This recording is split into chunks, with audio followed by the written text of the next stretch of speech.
100 दिन के अंदर अगर प्रॉपर स्ट्रक्चर्ड स्ट्रेटेजी या एक proper time table type structure नहीं बना हुआ है, तुम 100 दिन में पढ़ते रह जाओगे, 100 दिन में मेहनत करते रह जाओगे, पर नीट का पेपर नहीं सॉल्व करके आ पाओगे। साइंटिफिक एविडेंस है, साइंटिफिक इसके पीछे प्रूफ्स हैं।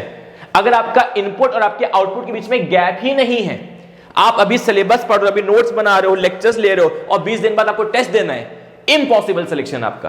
कमेंट करके बताना जिसने भी जीवन में किसी एक भी चैप्टर का शॉर्ट नोट्स बनाया है। आप मुझे बताओ, जैसे आप शॉर्ट नोट्स बनाते हो, आपने एक्सपीरियंस नहीं किया कि वो चैप्टर बहुत छोटा सा लगता है। तो दिस इज योर 100 दिन का अल्टीमेट प्लान। अगर आप फॉलो कर लेते हो, सिलेक्शन पक्का है। और ये इकलौता तरीका है जो मुझे मिला है। Hello Ayush, you are watching quality speaks. NEET में बचे हैं 100 दिन और मेजॉरिटी स्टूडेंट्स के साथ इन 100 दिनों में सिर्फ दो ही चीज होने वाली है।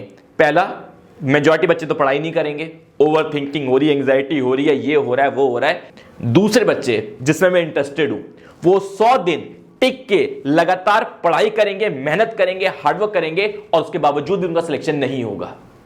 एकमात्र रीजन ये है तुम्हारा। आखिरी 100 दिन का सबसे बड़ा दुश्मन होता है ये, आपकी प्रिपरेशन मेस्ड अप होती है।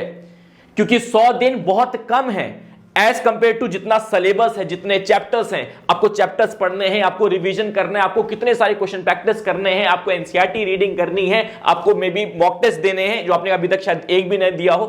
इतनी सारी चीजें 100 दिन करना नेक्स्ट टू इम्पॉसिबल है। तो कैसे बचे इस 100 दिन में मेस्ड अप प्रिपरेशन से? कैसे बचें? कैसे बचें कि हम पढ़ाई तो करें but at the same time हमारे मार्क्स भी आ जाए? ये कैसे होगा? सुनिए बात को।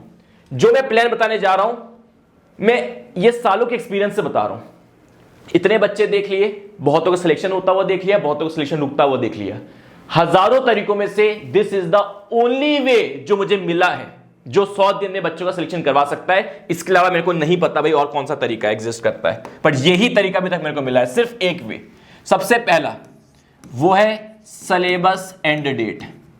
आपको सिलेबस एंड कब करना है? वो है आपको फरवरी एंड में कंप्लीट कर लेना है या फिर मार्च के फर्स्ट वीक में।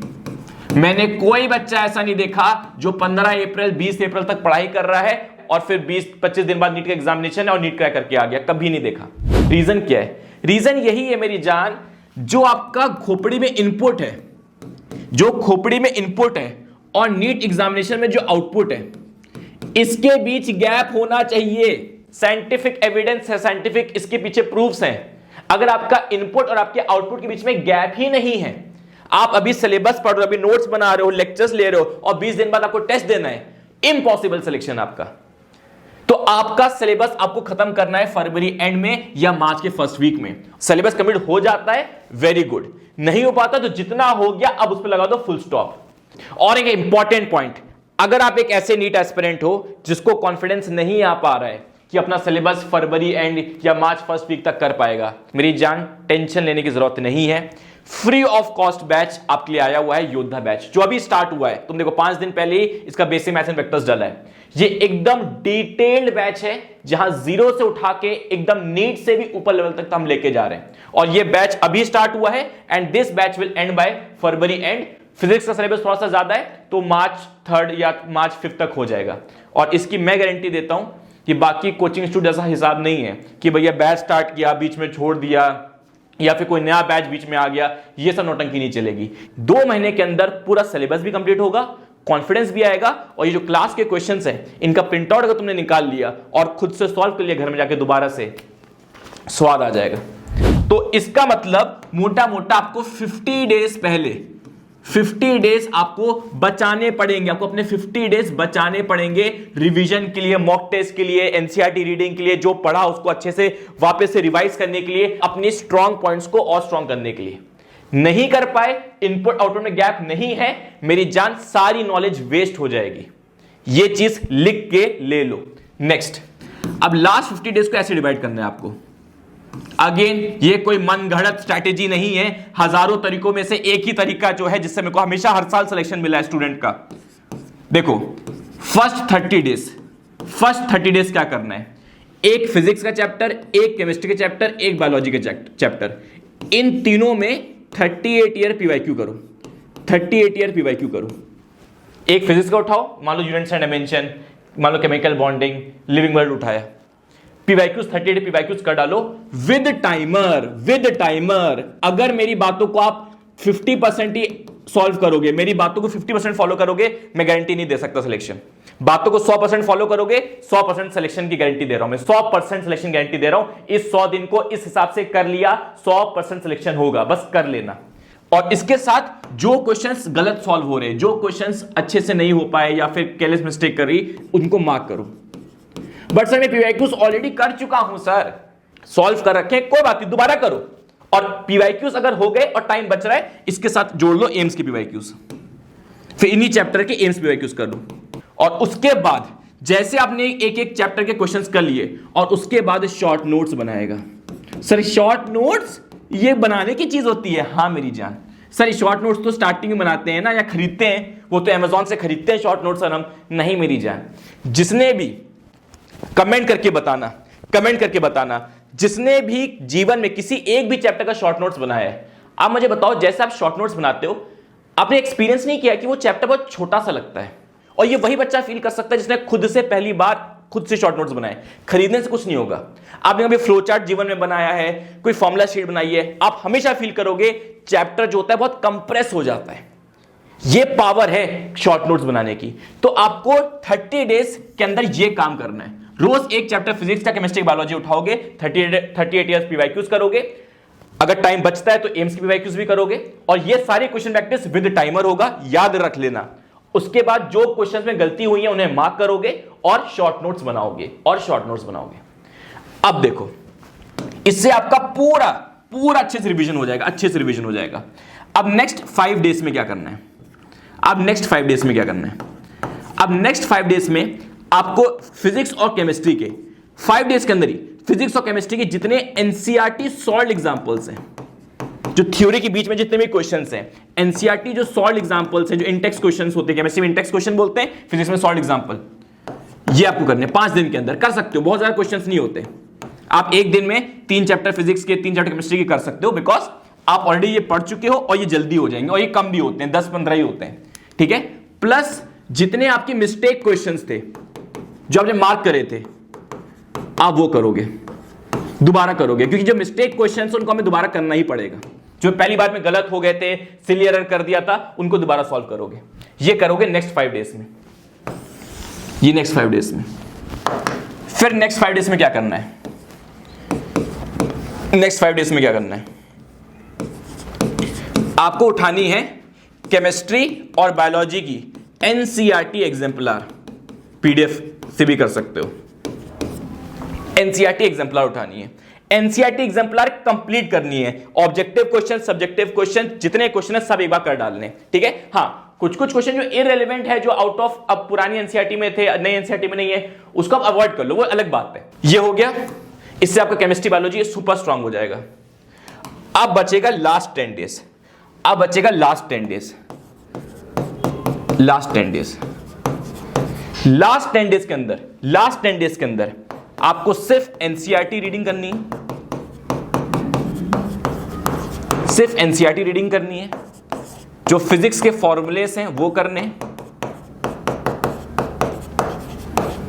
और अपने जो शॉर्ट नोट्स बनाए थे इन 30 दिन की मेहनत में, जो शॉर्ट नोट्स बनाए थे उन्हें करने, तो तुम्हें बहुत इजीली हिट करेगा। तो 10 दिन के अंदर ये करना है। सर इसमें मॉक टेस्ट का क्या होगा? बेटा मॉक टेस्ट तुम्हें बीच में एडजस्ट करने होंगे, बस याद रखना लास्ट 10 डेज में बहुत सारे मॉक टेस्ट नहीं देना, सबसे घटिया स्ट्रेटेजी होती है। आखिरी लास्ट 10 डेज में 1 से 2 मॉक टेस्ट दे दो, बट लास्ट 10 डेज में मेजर पढ़ो, मेजर पढ़ो, रिवाइज करो। समझ रहे बात को? तो लास्ट 10 डेज में ज्यादा से ज्यादा 2 मॉक टेस्ट दीजिए, बाकी इन दोनों में आप मॉक टेस्ट एडजस्ट करिए। और मैं पहले बता दे रहा हूं, लिखित में गारंटी दे रहा हूं, अगर इन बचे हुए टाइम, इन 100 दिन के अंदर, 100 दिन के अंदर तुमने अगर 15 से 20 मॉक टेस्ट भी दे दिए, इन 100 दिन के अंदर तुमने 15 से 20 भी मॉक टेस्ट दे दिए, तुम्हारा सिलेक्शन पक्का है। कोई जरूरत नहीं है 50-100 मॉक टेस्ट करने की। जिसने किया है बहुत अच्छी बात है, आपका सिलेक्शन गारंटीड है। जिसने एक भी मॉक टेस्ट नहीं दिया है, इन 100 दिन में 15 से 20 मॉक टेस्ट तुमने दे दिए, तुम कंप्लीटली रेडी हो जाओगे नीट एग्जामिनेशन के लिए। तो दिस इज योर 100 दिन का अल्टीमेट प्लान। अगर आप फॉलो कर लेते हो, सिलेक्शन पक्का है। और ये इकलौता तरीका है जो मुझे मिला है, जो मैंने अपने सालों के एक्सपीरियंस से बता रहा हूं, this is the only way which I have found जहां से बच्चे को एक्चुअल में सिलेक्शन होता है। इसके अलावा मेरे को नहीं पता। अब नेक्स्ट पॉइंट की बात करते हैं। इस पॉइंट को अगर फॉलो नहीं किया तो तुम्हारा डीमोटिवेशन तुमको मार डालेगा। तो you have to stop comparing yourself in the last 100 days. Automatic comparison आएगा कि अरे यार जैसा सोचा था प्रिपरेशन वैसे हुई नहीं, सोचा था इतने मॉक टेस्ट दूंगा, सोचा था इस बार बहुत सीरियस प्रिपरेशन करूंगा, कुछ भी ऐसा नहीं हुआ। खुद को नीचा सोचोगे, खुद को नीच समझोगे, खुद को कमजोर समझोगे और तुम सोचोगे मैं डिजर्व ही नहीं करता हूं इस साल नीट क्रैक करने का, अगले साल का सोचूंगा। ये सब थॉट्स आएंगे। 100 दिन के लिए सर झुका के सिर्फ और सिर्फ बुक्स को फॉलो करो, क्वेश्चन प्रैक्टिस को फॉलो करो, बाहर में जाए दुनिया। मैं ये क्यों बता रहा हूं? हर साल मेरी कोचिंग में भी और दुनिया की जितनी भी कोचिंग है, हर साल हर कोचिंग में जब रिजल्ट आते हैं ना, वो हमेशा शॉकिंग होते हैं। बहुत सारे बच्चे जो अच्छा परफॉर्म कर रहे होते हैं उनका सिलेक्शन रुक जाता है। बहुत सारे बच्चे जिनका सिलेक्शन होता है उम्मीद ही नहीं होती। मैं ही एग्जांपल हूं। मेरा टीचर मेरे को खुद बोल दिया था मुंह पे कि इसका सिलेक्शन तो हो ही नहीं सकता। आईआईटी से ग्रेजुएट होकर आया हूं। मेरा लास्ट टाइम योद्धा बैच से एक बच्चा सिलेक्ट हुआ था, कबीर। मैं उसका नाम ही नहीं जानता था। वो हमारे बैच में एनरोल्ड था, वो आंसर भी नहीं करता था, क्लास में इतना एक्टिव नहीं था।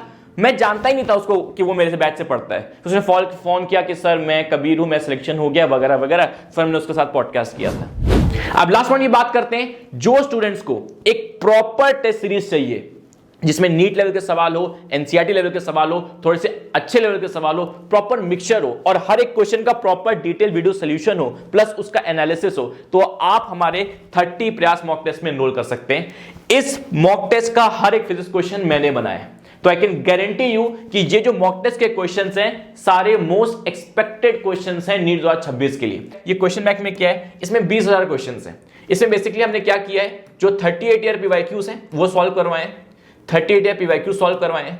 उसके साथ हमने क्या करा है, मोस्ट एक्सपेक्टेड क्वेश्चन सॉल्व करवाए हैं। उसके साथ हमने क्या करा है, एनसीईआरटी मॉड्यूल दिया हुआ है। एनसीईआरटी मॉड्यूल में क्या होते हैं, एनसीईआरटी बेस्ड जितने पॉसिबल क्वेश्चन है वो हैं। तो आप एनसीईआरटी मॉड्यूल कर सकते हो, एमईक्यूज कर सकते हो, 38 पीवाईक्यूज, ये सारी चीजें मिला के 20,000 क्वेश्चन होते हैं। नहीं तो आप हमारा ऑल इन वन बैच ले सकते हो। इसके अंदर आपको सारे बैचेस का एक्सेस मिल जाएगा। चाहे एनसीईआरटी लाइन बाय लाइन पढ़ना है वो बैच मिल जाएगा, एकलव्य बैच मिल जाएगा, ये बैच मिल जाएगा, ये बैच मिल जाएगा, एक प्रयास प्रो मॉक टेस्ट भी आता है वो ही मिल जाएगा और उसके साथ साथ मेंटरशिप भी मिल जाएगी। ये आपके प्राइजेस हैं, सभी पे 25% ऑफ है। That's all video guys, thank you so much.